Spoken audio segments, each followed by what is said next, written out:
Hello, welcome to our YouTube channel Advisor Henchman Engineering. Myself Suraj Kumar, technical advisor, mentor and coach. Our company has sole vision to bring Indian paper industry to most competitive position through consultation and innovation. So इस regard में आज जो subject हम discuss करने वाले हैं that is raw material washing. दोस्तों, जो ट्रेडिशनल रॉ मटेरियल वॉशिंग है उससे हमने अपनी रिसर्च में पाया है कि कंपनी को और पेपर इंडस्ट्री को अब तक करोड़ों रुपए का नुकसान हो चुका है और करोड़ों रुपए का नुकसान हर साल हो रहा है।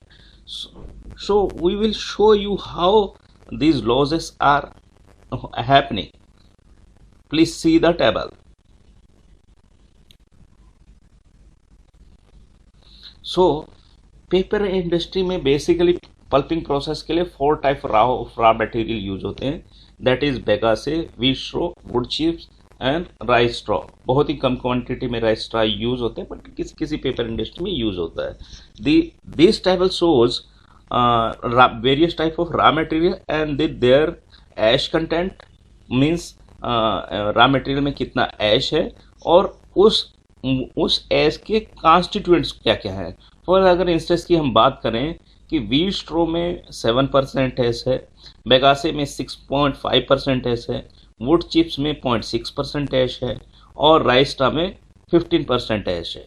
फ्रेंड्स, जितना कम ऐश कंटेंट किसी रॉ मटेरियल में है उतना ही अच्छा रॉ मटेरियल ये है, because ash content represent nothing but the non process elements. For example अगर व्हीट स्ट्रॉ की बात करें, व्हीट स्ट्रॉ में 7% ऐश है तो इस ऐश का 60% जो है सिलिका है। सिमिलरली हमने सारे एलिमेंट्स के लिए यहाँ टैबुलेशन की हुई है, you can see that and learn. So friends, this tables shows various ash content in grammage. For this हमने यहाँ जो बेसिक लिया है that is 1 kg of the raw material. For example, अगर हम बात करें व्हीट स्ट्रॉ की तो every 1 kg contains 70 gram of the ash. That means 41.9 gram is silica. और इस टेबुलेशन में अगर आप देखेंगे तो हमने वेरियस नॉन प्रोसेस एलिमेंट को कलर से भी रिप्रेजेंट किया है। For example, highest silica content in rice straw and second highest silica is in the wheat straw. और अगर हम Fe2O3 की बात करें तो highest Fe2O3 is in bagasse and highest alumina is in bagasse and highest calcium oxide is in wheat straw and highest MgO is in Bagasse. So ये जो non process element है ये इनका पल्पिंग से कुछ लेना देना नहीं है। दीज आर द, अगर हम कहें कि इसका केमिकल रिकवरी साइकिल में कोई कंट्रीब्यूशन नहीं, एक केमिकल रिकवरी साइकिल में these are the dead load. और ये जो सारे इन्फेरियस मटेरियल्स और एलिमेंट्स हैं this must be removed before it goes into the pulping section, otherwise this will adulterate in the weak black liquor and पूरे black liquor की प्रॉपर्टीज को चेंज कर देगा, which will be its impact will be seen in the recovery section. और इस table में एक और चीज देखेंगे आप कि जो क्लोराइड कंटेंट है, specially I am talking about the wheat straw, तो व्हीट स्ट्रॉ में जो NaCl और KCl है इसका कंबाइंड देखेंगे तो अगर आप देखें 0.356 gram is NaCl and 3.3 gram is potassium chloride. Combined salt की बात करूं तो परसेंटेज अगर रॉ मटेरियल के बेसिस पे कहें तो ये रॉ मटेरियल में 0.37% ही क्लोराइड कंटेंट है। बट अभी कल की ही बात है कि एक क्लाइंट ने हमें कहा कि उनके ब्लैक लिकर सॉलिड में क्लोराइड कंटेंट जो है 11% इंक्रीज हो गया। यू विल सी कि यहाँ पे रॉ मटेरियल में 0.37% क्लोराइड है लेकिन उनके ब्लैक लिकर सॉलिड में इतना ज़्यादा क्लोराइड कंटेंट बढ़ गया, which is really very detrimental to recovery boilers because chloride are highly corrosive और बॉयलर की ट्यूब लीकेज और डिपोजिशन में इसका हाई कंट्रीब्यूशन है. So friends, we have taken, as earlier told you, we have taken 1 kg of the raw material as a basis. So 1 kg of the raw material, for example, we have taken a wheat row, contains approximately 5000 milligram of calcium oxide and 42,000 milligram SiO2 and 567 milligram per kg Al2O3.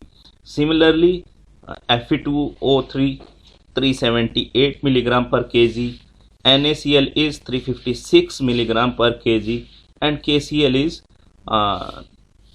3300 milligram per kg. ये tabulation इसलिए किया है so that you can calculate the whole day how much various elements come into the systems. Now these all the non-process elements has to be removed, and there is a tradition to wash the raw material with water, and we have normally जो aqua separator में washing होती है वो 5% consistency पे होती है. इसका मतलब है कि एवरी 1 kg पे 19 लीटर वाटर जो है हमें सिस्टम में चाहिए, that tank particularly aqua separator के टैंक में, सो दैट की कंसिस्टेंसी इज लेस देन 5% और एटलीस्ट 5%. सो जैसे ही हम रॉ मटेरियल डिजोल्व करते हैं, जैसा कि हमने पीछे टेबल में सारा कैलकुलेट किया था, तो ये जो इसकी कॉन्सेंट्रेशन है व्हीट रॉ में आप देखेंगे 268.2, ईयर 268.2 मिलीग्राम पर लीटर. पर यहाँ पे फ्रेंड्स अगर आप देखेंगे तो हमने raw material soft water consider किया हुआ है. तो सॉफ्ट वाटर में ऑलरेडी कुछ अदर नॉन इन्फेरियस मटेरियल है नहीं, तो इसका कंसंट्रेशन बन गया 268.2 एंड सिलिका भी बन गया 2200 milligram per liter, and Al2 is 30 milligram per liter, Fe2O3 61 milligram per liter, NaCl is only 18.7 or take it 19 milligram per liter, KCl 174 milligram per liter. But अगर आप देखेंगे जो रॉ मटेरियल वॉशिंग के लिए जो पानी यूज होता है उसकी प्रॉपर्टी होती है 6 COC, मतलब 6 साइकिल ऑफ कंसंट्रेशन. और पानी में हम लोगों ने जो रिजल्ट देखे थे, hardness were 1200 ppm and silica was 120 ppm and NaCl was 2300 ppm और मिलीग्राम पर लीटर आर द सेम. तो अगर आप देखेंगे ये कैल्शियम कंटेंट और कैल्शियम ऑक्साइड बन गया है 1468 और टेक इट 1500 मिलीग्राम पर लीटर. अगर आप इसके पिछले टेबल में कंपेयर करेंगे जहां हमने सॉफ्ट वाटर से इसे वॉशिंग किया था, it were 268 and now it is approximately 1500 milligram per liter. It has increased by approximately 7 times. Similarly, silica, it is 2327 and Al2O3 330, because data is not available, so we have considered that Al2O3 is as such. And NaCl की बात करें, because NaCl was 2300 ppm, so it has skyrocketed to 2319 milligram per liter. It has increased. You can check how much time it has increased. Similarly, potassium chloride has also increased. So based on the available data, you can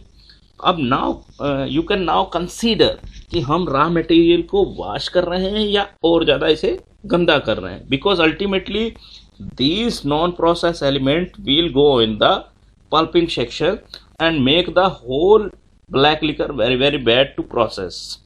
So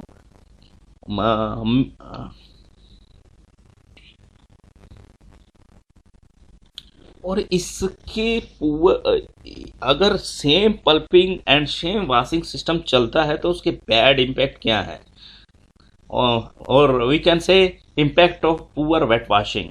Due to this high amount of ash content of the raw material, viscosity skyrocketed to even 600 cp at 60% solid. दो we have seen, हम लोगों ने देखा है कि बहुत सारी ऐसी पेपर मिल हैं जहां ब्लैक लिकर के solids from the evaporator is about 50% and they are making it 60% in the cascade, which is not economical, and they are getting very low steam generation per ton of solid fired. Tube jamming की problem बहुत ज़्यादा हो जाती है और bypassing down time काफ़ी हद तक बढ़ जाता है।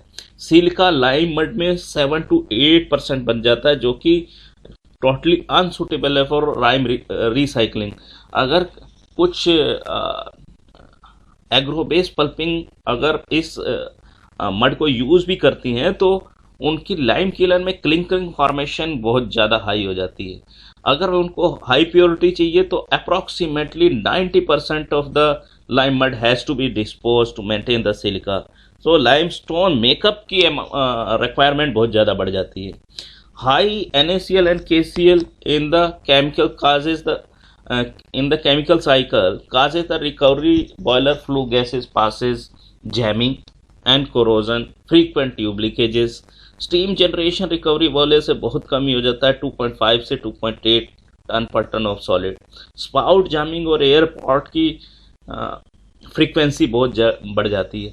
अगर आप इसको देखेंगे कि स्पेशली स्टीम जनरेशन का, तो अगर ये रॉ मटेरियल की वॉशिंग प्रॉपर हो तो steam generation even 3.5 per ton of solid can be achieve. और ये जो अमाउंट है, इन अमाउंट की वजह से जो हमने पॉइंट डिस्कस किए हैं, इनकी वजह से कंपनी को हर साल करोड़ों रुपए का मॉनेटरी टर्म में लॉस होता है। और we have not calculated, you can calculate for your own mill. So friends, हम ये कहेंगे कि अगर वाकई ही ये इतना ज़्यादा सीवियर है तो क्या इसका कोई सोल्यूशन है? Yes, Henchman engineering consultant private limited has filed a patent for it. So इस पेटेंट में अगर आप देखेंगे, रॉ मटेरियल 3 स्टेज में वॉशिंग होता है। फर्स्ट स्टेज में it is washed with hot water, and second stage में we have washed with either weak green liquor और soda ash, and last stage में हम लोगों ने डाइल्यूट H2SO4 से इसे वॉश किया है, so that the material which after reacting in the stage 2 has get neutralize, and जो मेटल आयल्स हैं that can be treated. So अगर आप इसमें देखेंगे कि जैसे ही Na2CO3 मटेरियल के कैल्शियम ऑक्साइड से रिएक्ट करता है तो ये प्रेसिपिटेट होकर कैल्शियम कार्बोनेट और अदर NOH में कन्वर्ट हो जाता है, और NOH get makes the all the aluminium content of the raw material to dissolve. So after stirring and skimming the Al2 can be removed. The reaction number 5, the NOH reacts with the H2SO4 to convert into the respective sulfate. Similarly, Na2CO3 after the reaction with H2SO4 get converted into respective sulfate. So जो constituents हैं ये raw material में जो भी हम लोगों ने chemical डाला है, this is not going in the loss because ultimately this has to come in the pulping section, but now this will act as a makeup. So this is the report by the CPPRI. If you see, we have gave them a treated wheat straw sample which was containing 87% moisture, and ash content after the treatment it came to 2.98, means from 7% to 7% ash to it come down to 2.98%, and silica content जैसा कि पहले raw material में था that was above 4%. Now it has come to 0.99%. And chloride content has also come down. Potassium chloride has uh, came down approximately 90%. And calcium content की बात करें तो ये 99% कम हुआ है. यू नो, अब इसको स्टडी करते हैं कि क्या ये रॉ मटेरियल का क्या इम्पैक्ट है और इस ट्रीटमेंट का क्या इम्पैक्ट है. अगर हम बेगासे की बात करें तो बेगास में based on ash content, suppose करो कि 300 ton per day black liquor solid produce हो रहे हैं, तो उस 300 टन पर सॉलिड्स में बाकी सब क्या है. जैसा कि हम लोगों ने पहले कैलकुलेट किए थे, कैल्शियम ऑक्साइड है आफ्टर जो ट्रेडिशन है, जिस ट्रेडिशन से हम वॉश कर रहे हैं, मतलब हम जो हार्ड वाटर से वॉशिंग कर रहे हैं उसके रेस्पेक्ट में अगर हम देखेंगे तो वी विल फाइंड कि calcium content is approximately 13,000 milligram per kg and silica is 47,000 milligram per kg. Al2O3 is 20,000 milligram per kg and Fe2O3 is 15.3 thousand milligram per kg. And wheat straw की बात करें तो calcium content है calcium oxide 16,000, silica 65,000, Al2O3 139 milligram per kg and Fe2O3 93 milligram per kg. इस respect में हमने calculate किया कि जो ब्लैक लिकर अगर पूरे दिन में 300 सॉलिड्स बन रहे हैं तो उसमें 28.4 टन जो है सिर्फ नॉन प्रोसेस एलिमेंट्स हैं. You know, this is the reason why the bagasse and wheat straw liquor is considered very bad, because these possesses very high viscosity, even very low solid, because 50% and 60% solid nowadays is considered to very low. आप देखेंगे कि इसमें 28 ton per day is non process element है. Wheat straw में 24 ton approximately 25 ton solid जो है non process element है. Wood chips की बात करें इनके कंपेयर में, it is only 2 ton per day, means 300 ton में सिर्फ 2 टन ही हमारा नॉन प्रोसेस एलिमेंट है. This is the why the liquor of the wood is considered very good and liquor of bagasse and wheat straw is very bad. अब ये हमारे treated वीटस्ट्रो की बात करें, ट्रीटेड वीटस्ट्रो में जो हमें रिजल्ट मिले थे उसके अकॉर्डिंग हमने डाटा टैबुलेट किया है. Calcium content was only 77 milligram per KG and SiO2 we have taken और considered and tabulated 2400 milligram per KG. So ये देखिए 0.75 टन पर डे, मतलब अगर इस ट्रीटेड रॉ मटेरियल से 300 टन सॉलिड अगर आपने बनाया तो उसमें जो नॉन प्रोसेस एलिमेंट विल होंगे that will be 0.75 ton per day. Even wood से भी कम. जो ये टेबल शो करता है कि जब ट्रीटेड रॉ मटेरियल है उसका ब्लैक लिकर वुड चिप से भी अच्छा. अगर वुड चिप से अच्छा नहीं है तो वुड चिप्स के तो बराबर है ही. सो इसका इम्पैक्ट क्या होगा? Black liquor solid concentration is possible up to 75%. अगर 75% हुआ means black liquor concentration is possible up to 75% provided the proper RA and controlled fibre content in WBF. Evaporator की jamming tube jamming frequency reduce हो जाएगी और body bypass effect bypass जो frequency है वो बहुत कम हो जाएगी, जिससे डाउन टाइम बहुत रिड्यूस हो जाएगा.